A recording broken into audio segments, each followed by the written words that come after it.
बच्चों हमने कल जो देखा था, कल हमने ये देखा कि हाइड्रोजन स्पेक्ट्रम की कंडीशन में, यानी हमने पिछली बार देखा हाइड्रोजन स्पेक्ट्रम में जहां से इलेक्ट्रॉन रिवर्स आ रहा है, जहां से इलेक्ट्रॉन रिवर्स आ रहा है, जिस सेल में आ रहा है उस सेल के बिहाफ पर हमने ये पता किया कि उनकी वेवलेंथ क्या है।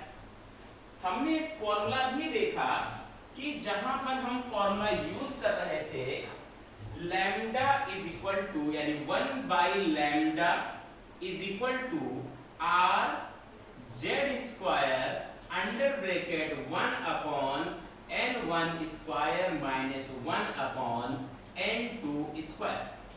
बच्चों ये फॉर्मूला हमने देखा और इसी फॉर्मूले को यूज करके हमने अलग अलग सेल से वापस आ रहे इलेक्ट्रॉन्स के वेवलेंथ को फाइंड किया।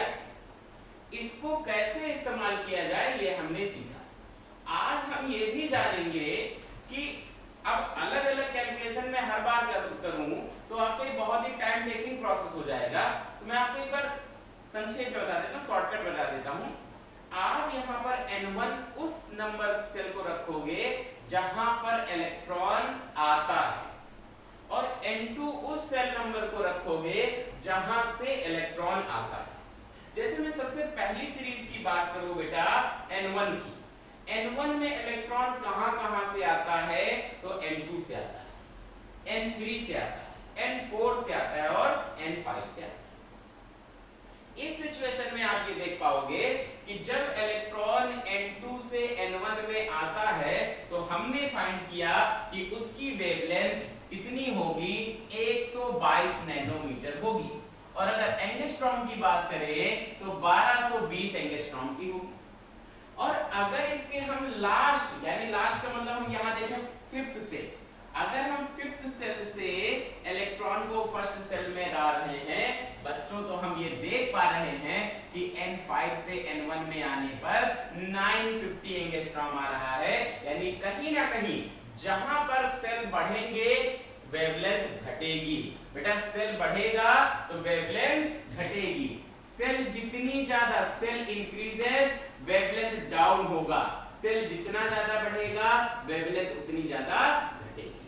अब एक बात समझो बेटा, आपको मैंने बताया था, ये बताया था कि अगर एंगस्ट्रॉम एक स्पेसिफिक एंगस्ट्रॉम होता है या नैनोमीटर होता है बेटा, जहां पर आप ये समझ सकते हो कि 100 नैनोमीटर से 400 नैनोमीटर के बीच में अगर कोई वेवलेंथ आता है तो वो विजिबल रीजन में नहीं है, उसको हम अल्ट्रा वायलेट रीजन में रखते हैं। तो जब हमने पहले सेल की कंडीशन देखी जो कि n1 में आ रहे हैं तो वो ज्यादातर सभी क्या थे बच्चों, 400 एंगस्ट्रॉम से कम थे।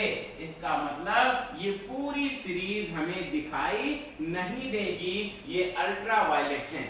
इनको देखने के लिए हमें स्पेशल टाइप की ग्लासेस की नीड होती है। दूसरी चीज बेटा, आप ये मान के चलो बच्चा कि ये सीरीज आपको इसमें फाइंड नहीं की जाएगी और इसमें जो आपके लिए मेन क्वेश्चन है नीट के लिए, मेंस के लिए, वो ये है कि इसकी वेवलेंथ कहां से कहां तक होती है, ये आपको बिल्कुल याद रखना है। इसको जहां पर वेवलेंथ बेटा अल्ट्रा वायलेट रीजन है उस सीरीज को लाइमन सीरीज के नाम से जाना जाता है, जो कि आपके सामने लिखा है।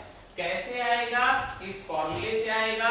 इस फॉर्मूले में कौन क्या है ये बताया जा चुका है, ये रेडबर्ग कांस्टेंट है, ये एटॉमिक नंबर है, ये सेल नंबर्स हैं। इनको आप इस तरह से अरेंज करके यहां पर रखकर आप इसे सॉल्व कर सकते हो। अगर आप इसे देखना भी चाहो तो इसके पिछली वीडियो में मैंने इसको समझाया है, आप वहां से देख सकते हो। अब आप एक बात समझो, r z स्क्वायर और 1 बाई n1 है, इसकी जगह पर अब आप क्या करो, बाल्मर सीरीज को चेक करो। बाल्मर सीरीज मतलब जब कोई इलेक्ट्रॉन किसी भी एक्साइटेड स्टेट से सेल नंबर 2 में आएगा वो बाल्मर सीरीज। बाल्मर सीरीज सबसे फेमस सीरीज है, क्यों है मैं इसको बताऊंगा। और इस बाल्मर सीरीज की वजह से ही हाइड्रोजन स्पेक्ट्रम बाल्मर स्पेक्ट्रम के नाम से भी जाना जाता है। क्यों बच्चों, क्योंकि जो बाल्मर साइंटिस्ट थे उन्होंने पता किया कि सेल नंबर 2 में आने वाले इलेक्ट्रॉन n3 से, n4 से, n5 से या आप n6 से आ रहे हैं। अगर इनके वेवलेंथ को चेक किया जाए बेटा तो N3 से N2 में आने पर, और यहां पर भी यही सेम फॉर्मूला काम करेगा, आने पर इनका एंगस्ट्रॉम 656 आ रहा है, सॉरी नैनोमीटर 656 आ रहा है, जबकि इनका एंगस्ट्रॉम 656 एंगस्ट्रॉम का है। दूसरी चीज आप नोटिस करो बेटा, आप N4 से N2 में आ रहे हो, N5 से N2 में आ रहे हो, N6 से N2 में आ रहे हो। जितनी ज्यादा आपकी सेल नंबर बढ़ रही है, वेवलेंथ धीरे धीरे घट रही है, लेकिन यहाँ पर आपको एक अच्छी बात देखने को मिली बेटा कि इनका जो नैनोमीटर का एंगस्ट्रॉम, सॉरी नैनोमीटर का जो पैरामीटर है बेटा, वो आपके 400 से 800 के बीच में है।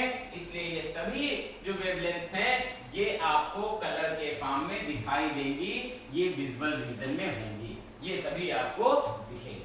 एक और सीरीज की बात करें बच्चों, जिसका पास्टन सीरीज है N3 के, ये आप देखेंगे N3 को हम पास्टन सीरीज से, ये आपका लाइमन है, ये बाल्मर है, और ये जो आपको लास्ट में दिख रहा है बेटा, यहाँ दिख रहा है, ये पास्टन सीरीज है।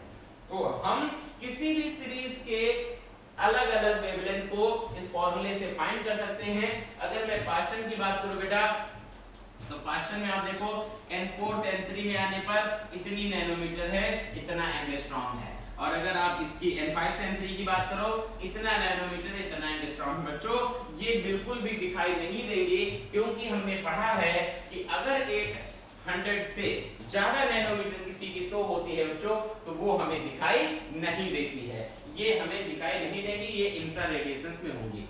इसके आगे जितनी भी हैं, आप लाइमन, बाल्मर, पास्टन, ब्रैकेट, और ऊपर चले आओ फुंड, हम्फ्री, अलग अलग सीरीज मिलेंगे, और ये कोई भी सीरीज हमें दिखाई नहीं देगा। मैंने आपको एक बात बताया था कि इस बाल्मर सीरीज आखिर इतना अच्छा सीरीज, या अच्छा कह रहे हैं इतना फेमस क्यों, क्योंकि बेटा यही वो एक इकलौती सीरीज है पूरे हाइड्रोजन स्पेक्ट्रम में जो विजुअल रीजन में है।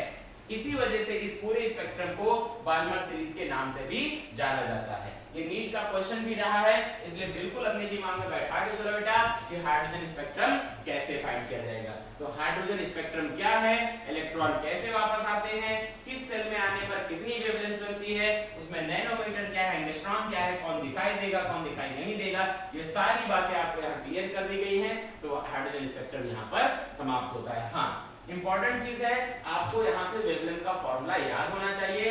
R क्या है, रेडबर्ग कांस्टेंट, जो पिछले वीडियो में बताया गया है, इसकी वैल्यूज भी बताई गई हैं। Z एटॉमिक नंबर है, N सेल 1 जहां पर इलेक्ट्रॉन आ रहा है, N2 जहां से इलेक्ट्रॉन आ रहा है, यहाँ पर वैल्यूज रखकर आप इसे सॉल्व कर सकते हैं। हो जाएगा फिर, ठीक है। तो अब हम लोग कुछ क्वेश्चंस करेंगे, राइट। चलो क्वेश्चन देखते हैं, इसे आप नोट करो।